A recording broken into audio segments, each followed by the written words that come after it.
Good morning and welcome to Spa, and unfortunately we are not going on the track today, as much as it pains me, because Eau Rouge is literally over my shoulder. No, instead we are in fact heading to the Nurburgring on our second day of the journey to the Geneva International Motor Show. Now yesterday I drove down from London to Spa in the Ferrari FF with my good friend Faisal. If you haven't seen that video, go back to yesterday and check it out. And today I'm swapping seats and jumping in the XJ220. Let's hit it.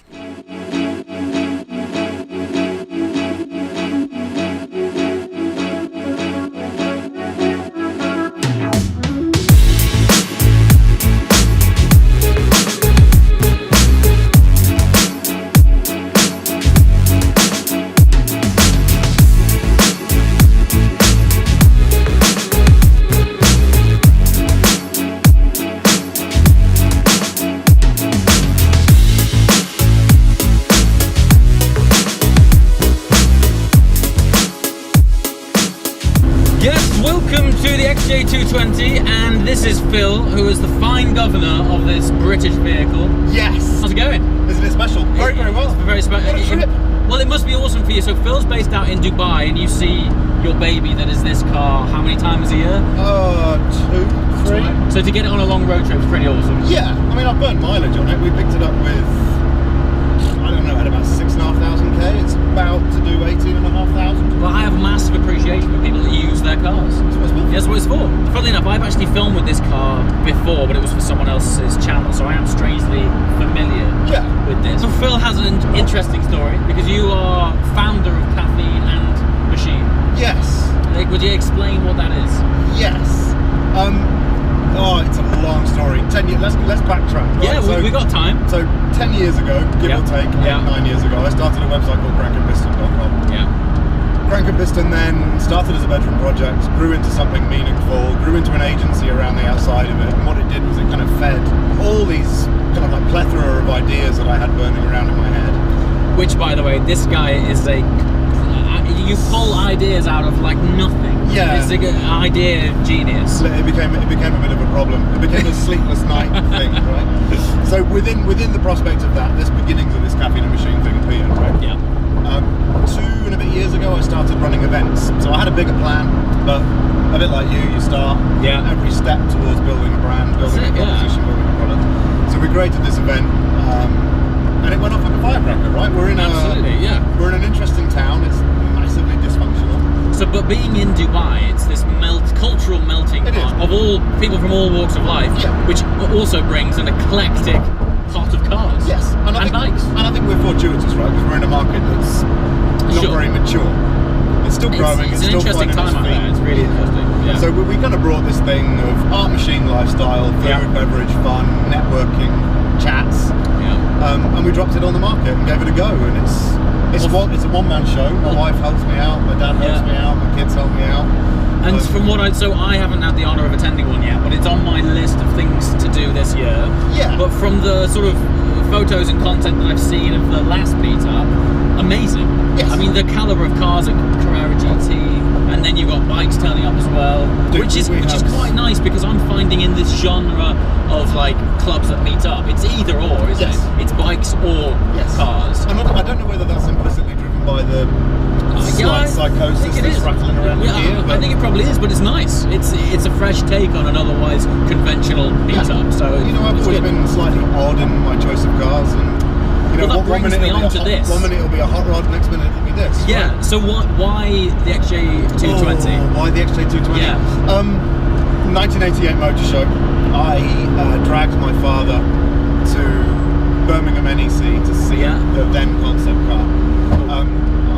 After spending years and years and years in the Middle East, I was unceremoniously dropped in Coventry, where I did a bit of education. Shock. Yeah, a bit of education, a bit of work. Yeah. So I was buried in and around the world of Jaguar. And why not? The thing was magic, right? Well, so far ahead of its time. Very much so. Let's ignore all the it should have been this, it should have been that nonsense. It's amazing. Yeah. Who cares? I don't miss a V12. I certainly don't miss it being an extra free. When you speak with Don and Justin, I mean, Justin's like, it was never supposed to be a V12. No. This is a different, I mean, this is a long chat. Yes. But I'm gonna do a full chat with Justin and Don. Yes. Full chat, if you join the channel now, I've just series where I interview interesting people in cars, and Justin and Don, who are very involved, or owners of the XJ220 program, will give you some really interesting insights into, well, basically setting the record straight on all the myths and BS that accompany this platform. Yeah. Look, so it's great. What have we done? As I said, we've done 18,500K. Yeah. This one's running a Don Law kind of TWR upgrade pack. So it's not running 530, 540 horsepower, it's running nearer 700. And by God, can you tell? Yeah. The torque is tangible. It's like this thick ball of puck. You can feel it. It's immense. And it's sexy on its little gold BBS wheels. Yeah. Look, I wouldn't change anything. It's just magic. Fabulous. I love it. So you have realised a childhood dream. Yes, it was my poster child car. That's immense. Yeah, That's so cool, mate. It was.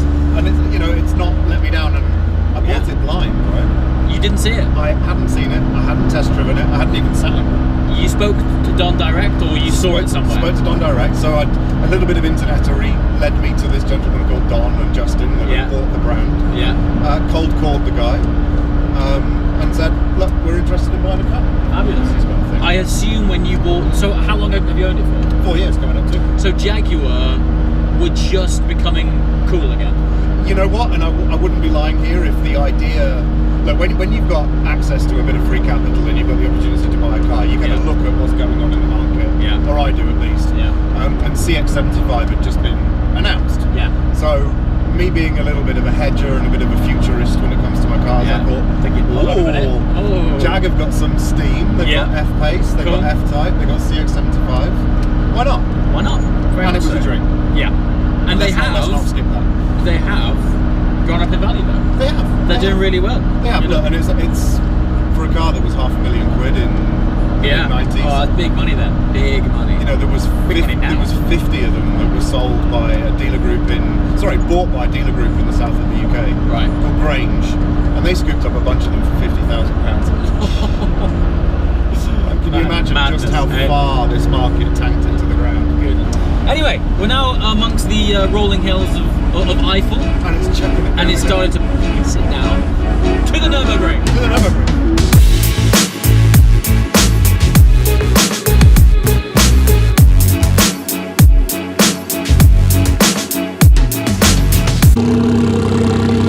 So here's the thing with road trips with passionate petrol heads, photographers and content creators. You find yourself walking down the middle of the road just because we spotted a beautiful forest of which to take a photo in. Case in point, McLaren down there. Case in point, this fabulous P1 parked amongst these trees. I got a photographer here doing his work.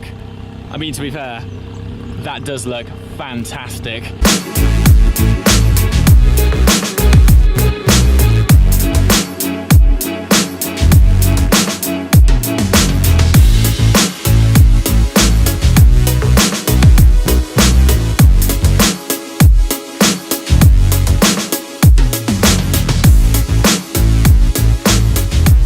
Now I know it's not the season for race circuits right now. Spa's closed, Nurburgring's closed. But ultimately we are actually on our way to Geneva, and these are just really cool places to stop. So the attraction right now is the coolest toy shop in the world.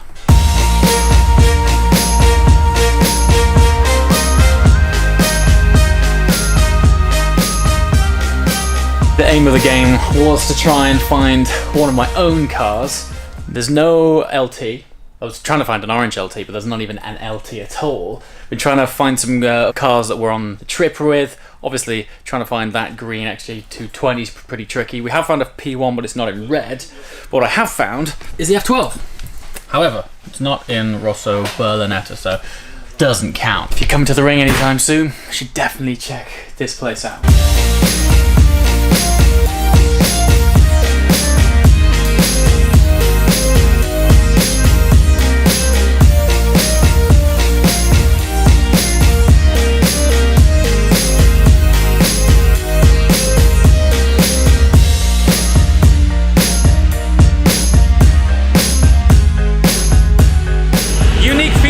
Quite specific to this XJ220. Would you be able to drop the lights?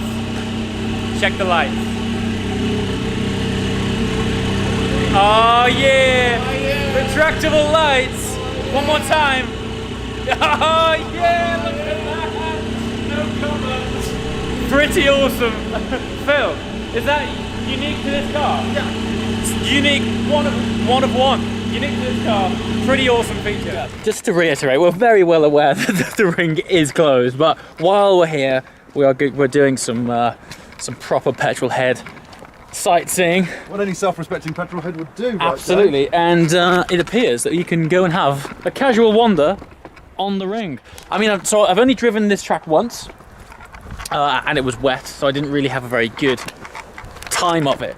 But one thing I will say for anyone who hasn't been here, and if you've played it on games, if you played it on Forza or anything like that, they are phenomenally well mapped, but what they do not give you is a sense of the undulation, right? No, not at all. I mean, how are we going to be able to clarify this? I don't know. I mean, I'm just going to try and see if I mean, is that doing a very good job? I'm going to try and give you some kind of perspective.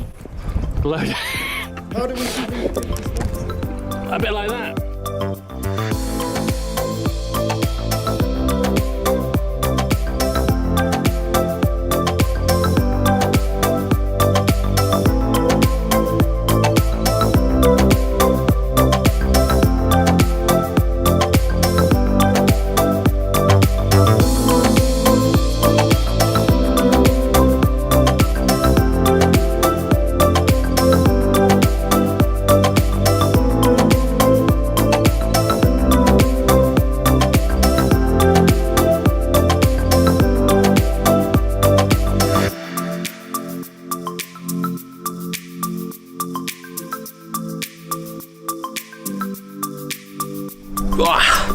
Finally here, long day on the road, Spa, Nurburgring, and this fabulous chateau, Chateau Neuf de Awesome. I actually have no idea what it's called, but it's cool. Yeah, I think we spent today about 10 hours on the road. I've spent the whole day in the XJ220, which has been marvellous. But now, let's head on inside, just chill and edit. All right, another long but equally awesome day on the road, but it's definitely now time to call it a day, because tomorrow we are ultimately ending up in Geneva via Bugatti. See you next time. Ciao.